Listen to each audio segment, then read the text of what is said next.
অমরপুরে যে ঘটনা হয়েছিল সেদিন আমি দপ্তরেই ছিলাম, মিডিয়ার মাধ্যমে সেটা প্রথমে আমি জানতে পারি।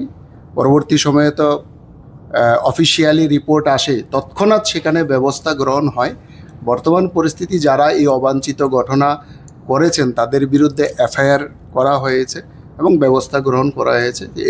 এই ধরনের পরিস্থিতি আমরা কখনোই দপ্তরের পক্ষ থেকে আমরা কখনোই বরদাস্ত করব না। যেখানে যেখানে যে বিষয়গুলো আসছে তৎক্ষণাৎ কিন্তু সেগুলো ব্যবস্থা গ্রহণ করা হচ্ছে এবং যারা ওই ঘটনা ঘটিয়েছে সঙ্গে সঙ্গেই কিন্তু তাদের এগেনস্টে এফআইআরও করা হয়েছে। ডিএম পর্যায়ে সেটা তদন্তক্রমে সেটা করা হয়েছে। ভিডিও কিন্তু একটা অভিযোগ আনলেন যে কাজ না করেই টাকা স্যাংশন করে দেওয়া হয়েছে আগের ভিডিওর মাধ্যমে, দুর্নীতির অভিযোগ মানে, এবং আমরা বিশালগড় ব্লকের সেগুলো সাধারণত হয় না। তার জন্য আমরা একটা কমিটিও সেখানে দপ্তরের পক্ষ থেকে সেটাও আমরা তদন্ত করছি।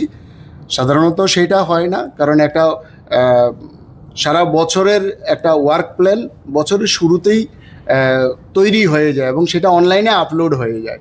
তার পরিপ্রেক্ষিতে কিন্তু ধীরে ধীরে ওয়ার্ক অর্ডার হয় এবং তার পরিপ্রেক্ষিতে সেখানে কাজ হয়। তো সেখানে ভিডিও নতুন গেছেন, কয়েক মাসও হয়নি, 2 মাস হয়েছে। তো স্বাভাবিক কারণেই সেখানে কি গ্যাপিং আছে সেটা আমরা দপ্তরের পর্যায় থেকে তদন্ত করে সেটা আমরা দেখছি। না, আমি সেটা বলছি না।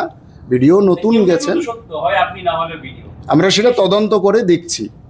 উনি যেটা অভিযোগ করেছেন সেটাও তদন্ত করে দেখছি।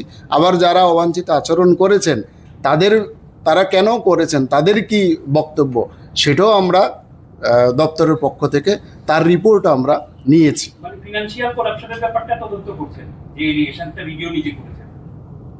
না, করাপশন যতক্ষণ প্রমাণিত না হবে ততক্ষণ তো বলা যায় না করাপশন।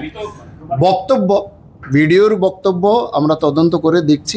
আবার যারা আমাদের জনপ্রতিনিধিরা সেখানে ছিলেন, সবাই প্রধান উপপ্রধান ছিলেন, তাদেরও ভিডিওর বিরুদ্ধে কিছু অভিযোগ ছিল, সেগুলো আমরা তদন্ত করে দেখছি।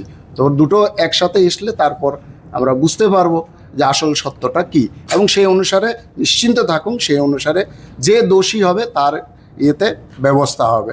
সাধারণত আমরা প্রথম দেখেছি যে আচরণটা করেছে সেটা গ্রহণযোগ্য নয়, সে কারণে তাদের এগেনস্টে এফআইআরও করা হয়েছে। উচ্চ শিক্ষা দপ্তর নিয়ে